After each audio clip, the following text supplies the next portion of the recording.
Kira usah sok keminter.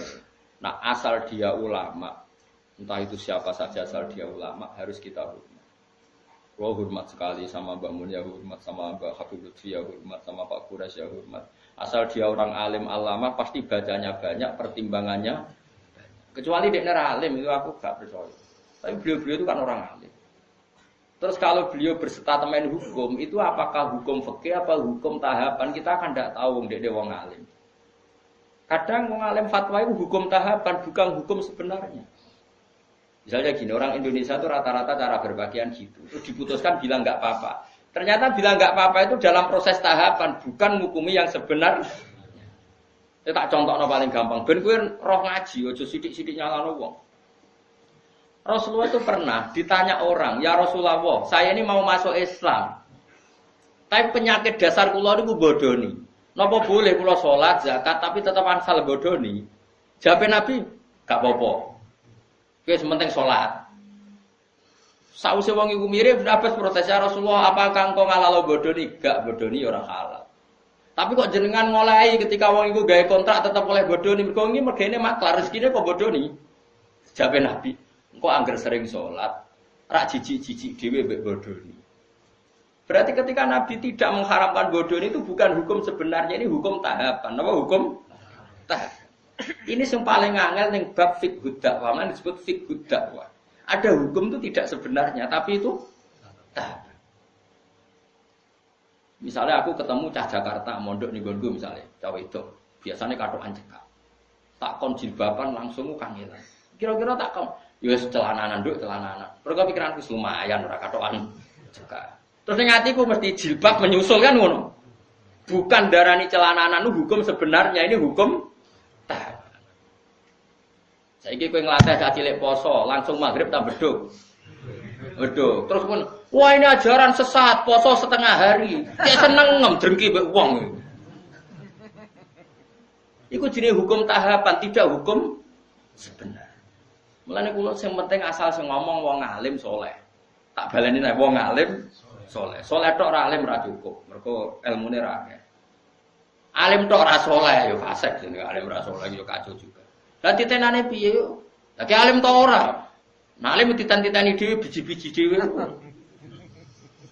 Tapi Nabi itu figur yang luar biasa. Kadang-kadang Nabi itu ngendikan seperti itu. Ono wong memang ono wong salat tapi pamit ijek bodoni. Nek Nabi gak apa-apa sing penting salat. Setelah orang itu mirip sahabat protes. Berarti engkau membolehkan bodoni? Jawab Nabi, orang ngalalo bodoni. Sayan haru ma yaqulu la ja'al hadise.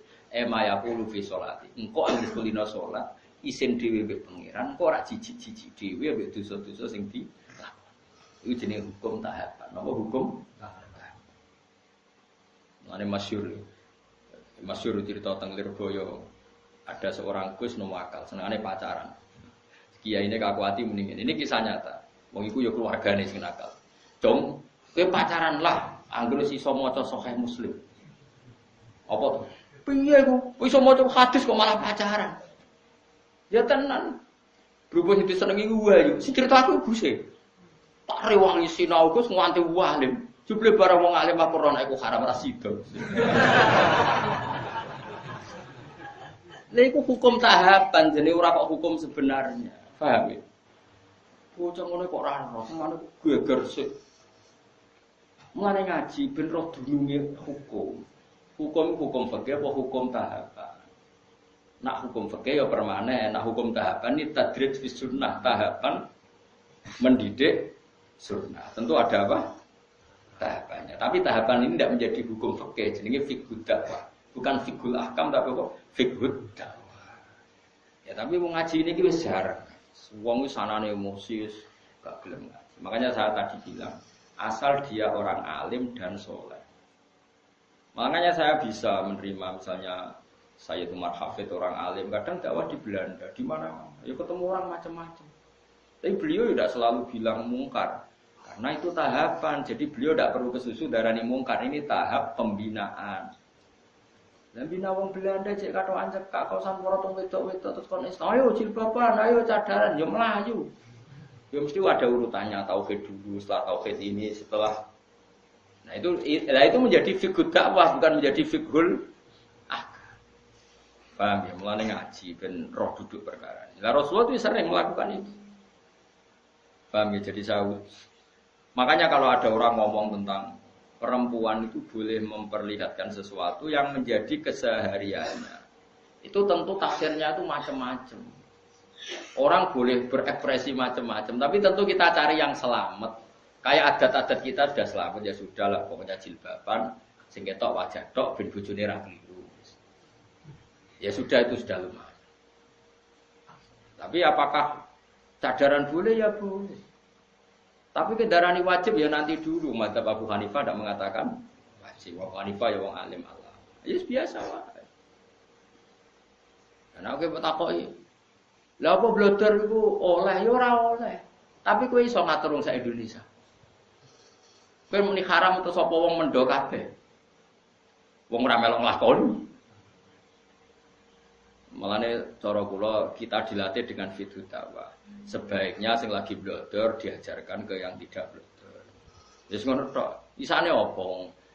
Wama apa dawe kanjeng dawe pangeran lasta alaihim bimusaitir. Nabi sendiri tidak bisa menguasai orang karena diusahakan sesuatu dilakukan dengan kesadaran. Mana ana ayat wala yudina zinatahunna illa ma dzahara minha. Itu koma dzahara wis pokoke. Pokoke cara kula sanut guru, anut wong alim-alim serausan. Cuma kalau ada fikih kontroversi itu sampean harus ikut saya. Apakah itu fiqhul ahkam? Apakah itu fiqhul dakwah? Kalau fiqhul ahkam ya final. Kalau fiqhul dakwah itu tahapan, napa? Tahapan. Ya mau misalnya kita ponaan ke Jakarta, cekatokan cekak rajin dakwah. Mungkin tahapan kamu pertama kan yang mendesak pencelananan pan. Kan enggak mungkin tahapan pertama langsung jilbaban. Tapi ketika kowe darah nduk yang penting celananan, itu bukan berarti celana itu sudah sempurna. Paham ya? Karena ini masih tahap. Paham ya? Lah ngono jenenge fiqhud dakwah. Jadi makanya masyhur itu kayak Nabi tadi.